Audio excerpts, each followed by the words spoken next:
News first channel ಹಾಗೂ ಡಿಜಿಟಲ್ನಲ್ಲಿ ಜಾಹೀರಾತು ನೀಡಲು ಈ ನಂಬರ್ಗೆ ಸಂಪರ್ಕಿಸಿ. ಅಬ್ಬಬ್ಬಾ, ಏನಣ್ಣ ಈ ರೇಂಜ್ಗೆ ಬುರ್ರೆ ಬಿಡ್ತಾ ಇದೆಯಾ ಅಂತ ಎಲ್ಲರೂ ಪ್ರಶ್ನೆ ಕೇಳ್ತಾ ಇದ್ದಾರೆ. ಕಾರಣ ಏನು?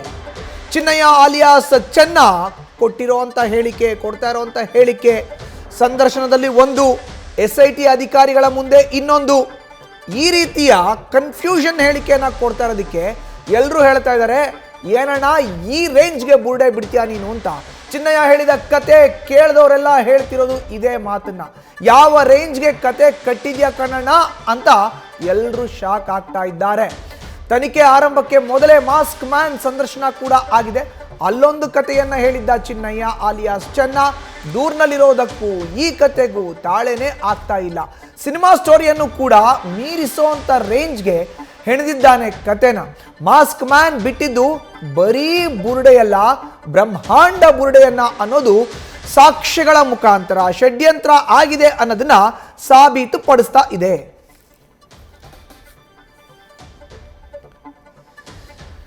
ಬುರುಡೆಗನ್ನ ಷಡ್ಯಂತ್ರ ಏನಿದೆಯಲ್ಲ, ಅದಕ್ಕೀಗ ಮತ್ತೊಂದು ಸಾಕ್ಷಿ ಸಿಕ್ಕಿದೆ. ಎಲ್ಲರೂ ಕೇಳ್ತಾ ಇರೋಂಥ ಒಂದೇ ಪ್ರಶ್ನೆ, ಈ ರೇಂಜಿಗೆ ಬುರುಡೆ ಬಿಡ್ತಾ ಇದೆಯಲ್ಲಪ್ಪ ಅಂತ.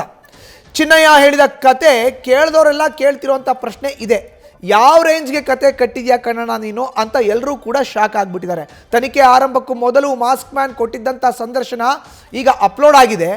ಅದರಲ್ಲಿ ಅವನು ಹೇಳ್ತಾನೆ, 1000ದಿಂದ 1500 ಶವಗಳನ್ನು ಹೂತಿದ್ದೀನಿ ಅಂತ.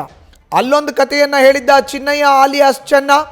ದೂರ್ನಲ್ಲಿರೋದಕ್ಕೂ ಈಗ ಆತ ಹೇಳ್ತಾ ಇರೋದಕ್ಕೂ ತಾಳೆನೇ ಆಗ್ತಾ ಇಲ್ಲ. ಸಿನಿಮಾ ಸ್ಟೋರಿನ ಕೂಡ ಮೀರಿಸೋ ಥರ ಇದೆ ಚೆನ್ನ ಹೇಳಿರೋ ಅಂತ ಕತೆ. ನ್ಯೂಸ್ ಫಸ್ಟ್ ನಿರ್ಭೀತಿಯಿಂದ ನಿಮ್ಮ ಪರವಾಗಿ.